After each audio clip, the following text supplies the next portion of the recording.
It's the end of the year as we know it. It's the end of the year as we know it with Jay Say No.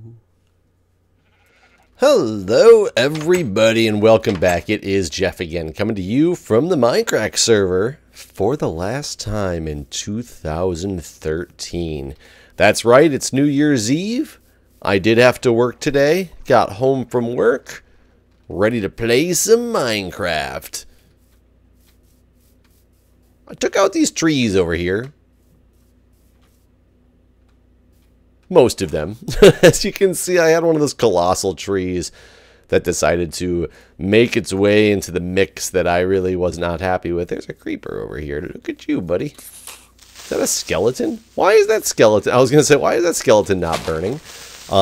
Note to people who upgrade to a new computer. Do not forget, Java installs by default at 32-bit version. I was running really choppy, could not figure out for the life of me why. Tried to add some arguments into the command structure. Where am I going? Into the command structure to make it run at 2 gigs instead of 1 gig at the standard. Would not accept anything, could not figure out why. Realized it's based on the fact that Java was running 32-bit. I had to install the 64-bit. I am good to go now. I seem to be coming along nicely. So what I'm going to do today is I figure, we'll eat those back.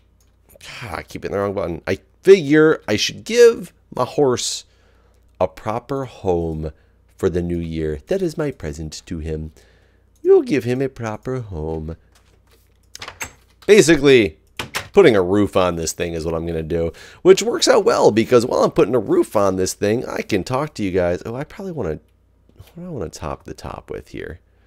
Not really sure what I want to do at the top, but I figure I can talk to you guys about my trip back home to Michigan. Not about the trip itself, more I want to discuss with you guys about planes and flying. So I've recently started flying Southwest a lot, and crap. And the main reason for that is I got in on some great credit card deals, got a bunch of Southwest points for, you know, pretty much free. Well, not really free. You have to spend a certain amount of money in a time frame, but it was money I was going to spend anyway, so I essentially got these points for free. I can't do this way, can I? I cannot. This is going to be such a pain to put these stairs on. Can I just stand from that end? No, I can't.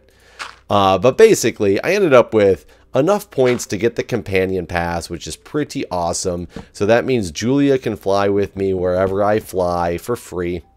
Well, it actually costs like $2.50 or something like that because I have to pay the taxes on it. Is this even what I want it to look like? I'm not sure.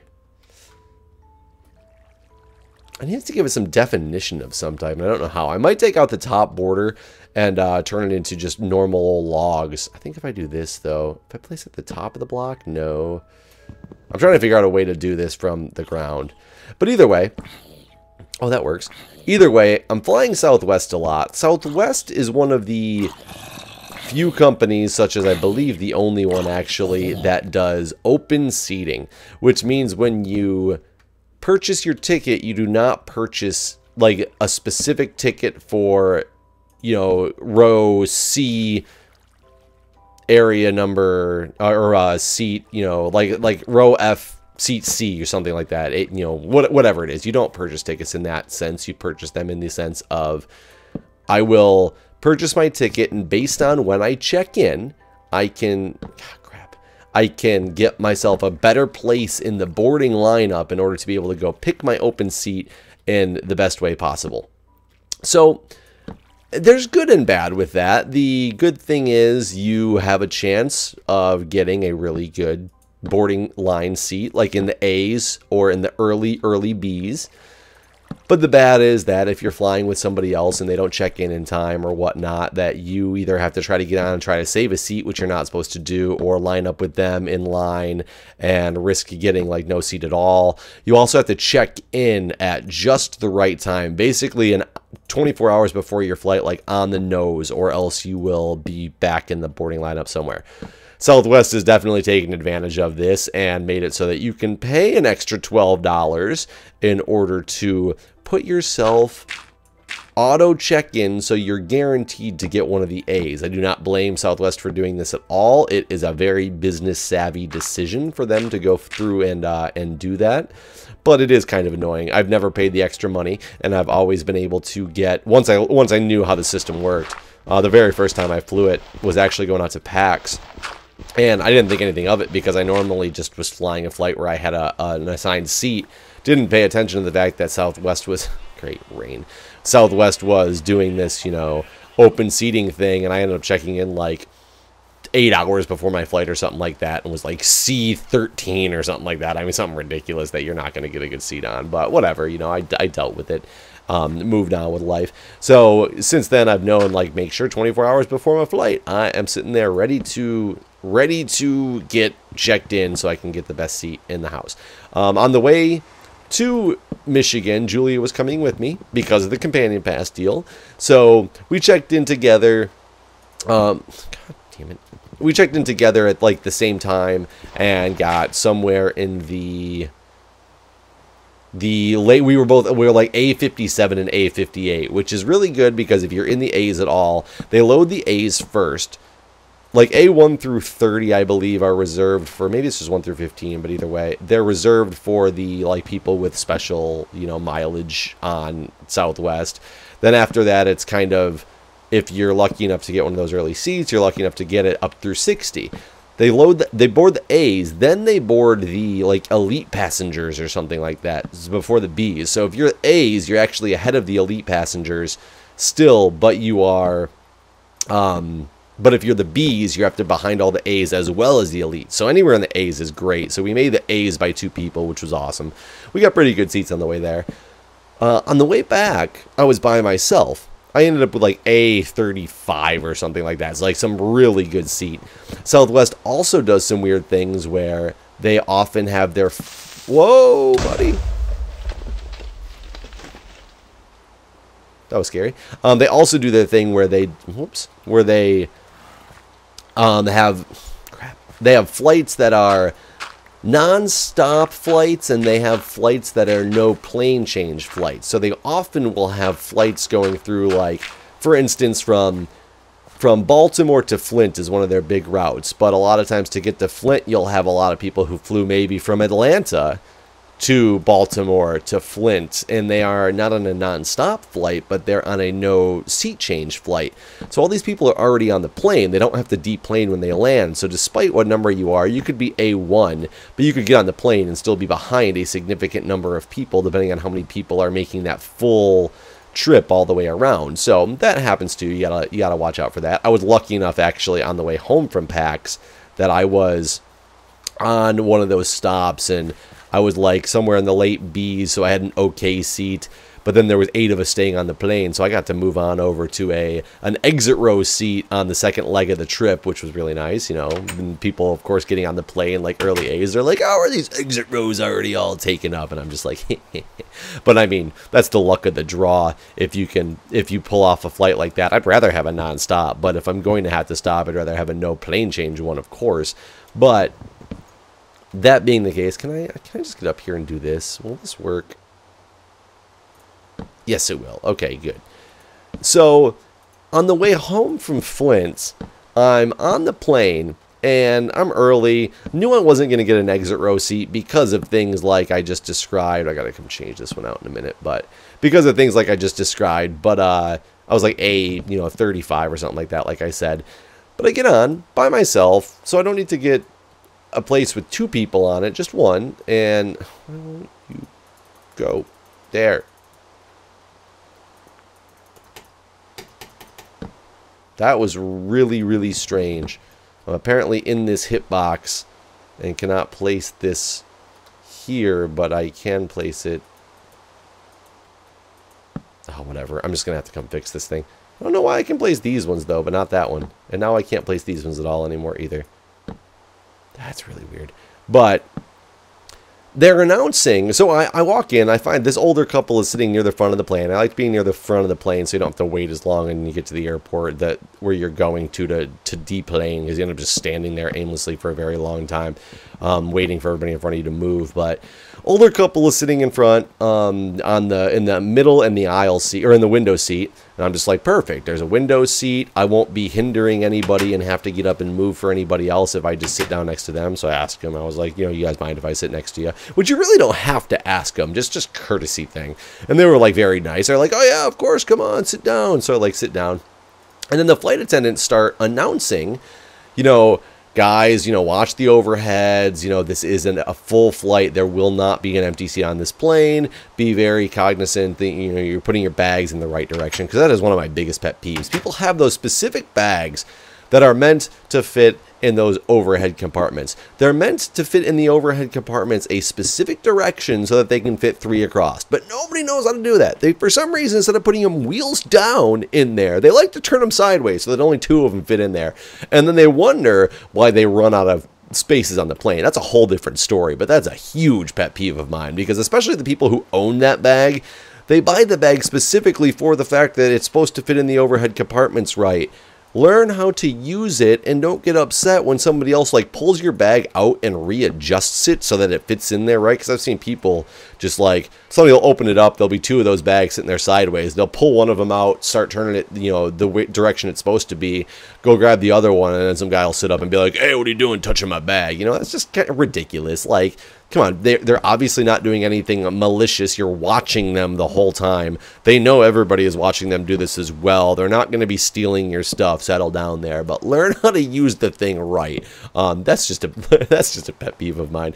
But they're talking the whole time about how full this flight is going to be. Make sure you do this, you do that, blah blah blah. So I'm like, okay, and I'm sitting there. I'm fine. I have a carry-on that's just under my seat. That's better. I have a carry-on that's just under my seat. I had to check the rest of my baggage because I had brought back, my ski equipment and this and that. And I got to tell you, it's nice with Southwest still being able to fly 2 bags for free, and they don't have an oversized limit on anything that's ski or snowboarding equipment. There is no oversized limit. There's an overweight limit still that they will charge you for, but oversized they will not charge you for. And it's wonderful because you get to just sit there and have this huge ass bag that normally you wouldn't be able to carry on a plane, and it's free. And I took advantage of that wholeheartedly. But anyways, so we're on this plane.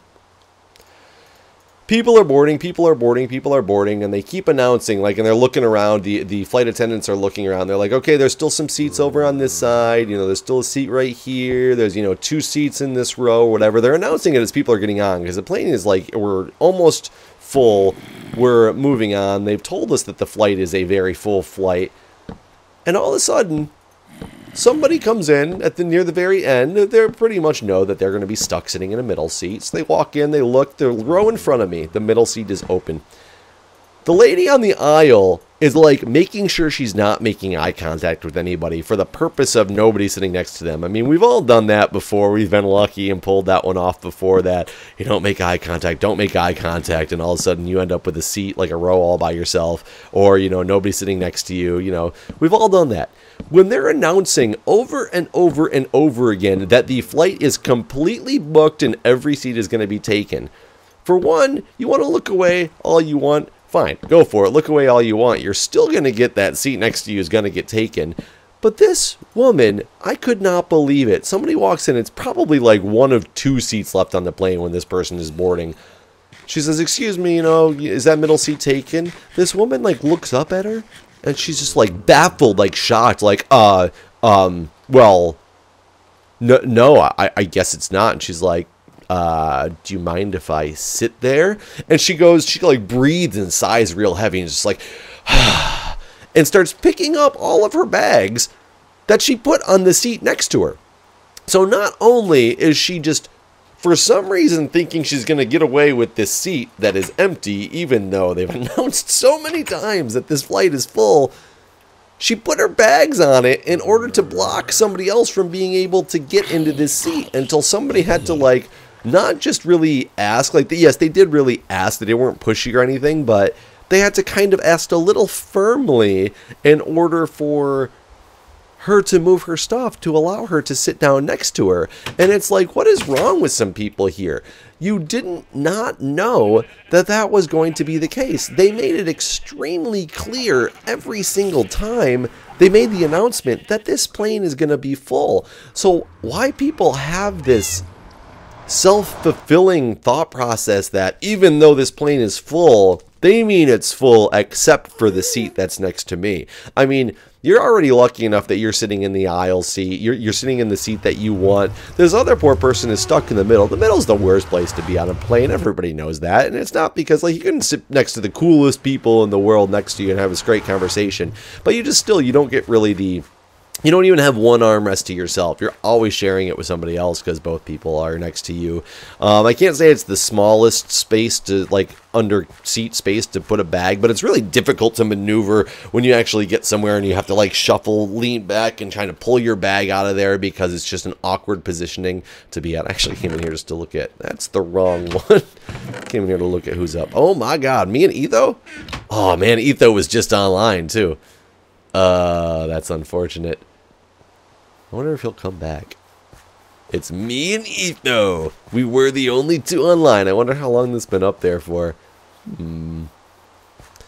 But yeah, like, basically, when you're gonna fly a plane like that, don't be shocked when somebody sits next to you. It might not be comfortable. This flight's only like an hour, too. It's not a long flight. It's not really that big of a deal. When I flew out to Seattle, I had a 4-hour leg and then a 3-hour leg just based on the way that I could, you know, get tickets to go out there. So it was a long day in the plane, and that first 4-hour leg, I did get stuck in the middle, and yes, it was extremely uncomfortable. I felt very cramped. I was also, unfortunately, next to large people, but that's because I didn't check in time because I didn't know Southwest policy, but I sucked it up and dealt with it, and it was, yeah, it sucked, but nobody, when I went and sat down next to them, looked at me like I was crazy when I asked to sit next to them because they knew that that's what was going to go on. I wonder if I can... What should I change this floor to? That's what I should work on while it's dark out. Should I just do all black? A dark... Well, no, I can't do a dark clay. I need to do... I don't have that many in there. I gotta find my shears. Do I have shears in here? This is the one chest I haven't moved over yet. I don't want to waste more iron, but I'm gonna have to go with some more shears. So yeah, that was part of my fun experience on the way home, and it had nothing to do with me, but I get very disgusted at people who just do not have a kind nature in general. I mean, yes, I understand that you wanted to sit by yourself, and I'm guilty of doing the don't make eye contact, you know, maybe that somebody won't sit next to me. There's not very many of you black sheep, is there? I need to get some more black dye. I guess I should shear the ones that I have, though. And I've, pulled it off before, but never when I knew that the plane was going to be full. And I will tell you, I've never flown and had them tell me the plane was going to be full and had it not be full. Once they tell you it's going to be full, it means because everybody pretty much checked in. And I guess you could, like, have connecting flights that are missed. That's possible to happen, but very unlikely. And I will say that Southwest, I've missed connections before. Southwest is very good and bad because they're really good at waiting for connecting planes to come in. I've actually been sitting for an extra half an hour, 45 minutes or so for them to wait for a connection to come in, which is fine for those people. But what if you made somebody miss a connection because of that? Then maybe they check the manifest and see who's actually coming in. I don't know. I mean, that's possible, so then it might not be a big deal. They might know that they're not hindering anybody from missing another flight.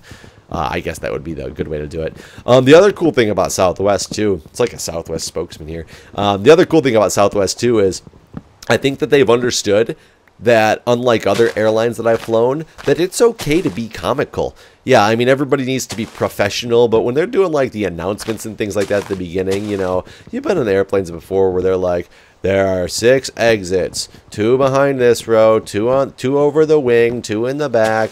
no smoking in the lavatories, tampering or disabling with the smoke detector, blah, blah, blah. And they all get like extremely like boring with it. These Southwest people, every flight that I've been on, man, they are comedians. And it might be stupid jokes. Like a lot of them are extremely stupid jokes, but it's so different than just the normal. It's great. I love it when they start, like, they'll start making fun of people just like in a very casual way, especially when you start to, you work customer service long enough, you start learning the people that you can mess with just based on how they look or how they act when they get on the plane or whatever, that you can mess with a little bit and they'll enjoy it. And man, it was just, some of the jokes that they were cracking were hilarious. They'd make fun of the pilot randomly. Like the pilot would come on and make an announcement and they'd come on and like say something else right back to the pilot, and the pilot would just like retort something back. Like it was really funny. It really eases tension in a situation that otherwise is, hey, Etho. Interesting. It really eases tension in a situation that otherwise could be a very boring situation type of deal. So I love that aspect of the airline. And the fact that I get to fly it for free lately is great, just because I have so many points built up with them. So it works out well. But yeah, that was my flying experiences for the weekend. Nothing big, nothing major. Very, like I said, very basic things, that human nature type stuff that will just kind of upset me a little bit. I try to be a good-natured person. I mean, I would think everybody else is too. Maybe I give humanity too much credit.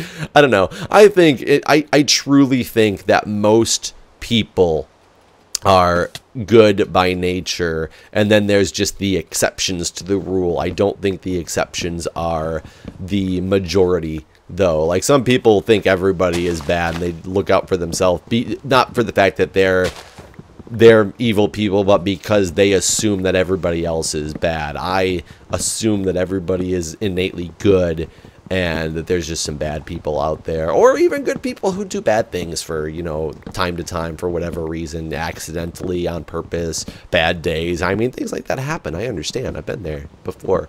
But yeah, when I just see something like that, it's like, come on, you know, an hour-long flight. Let this person sit next to you without giving them too much of a problem. I really want to go after, oh, Jesus. I really want to go after Etho, but I don't think I can right now. I unfortunately don't have that much. How did you not get killed? 3 hits with a diamond sword. Weak. I do have a lot more wood. I was going to finish off this little roof for this guy, but I think I've been talking for quite a while already. I really got into that rant. I love ranting. It's so much fun. I hope you guys enjoy listening to my rants as much as I like making them, because if you watch me for any length of time, you know that I rant. Sometimes they're justified, sometimes they're not, but I just like to rant. So, hope you guys enjoyed.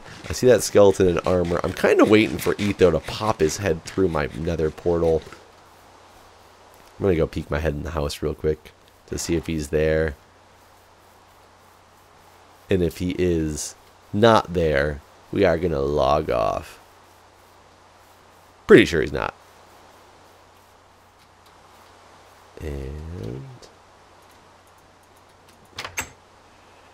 And no Etho. Alright, guys. Thanks for listening to me. You guys all have a wonderful new year. Thank you for making 2013 such a great year for me. That was a sheep that scared the crap out of me. I thought it was Etho, like, dive bombing in here.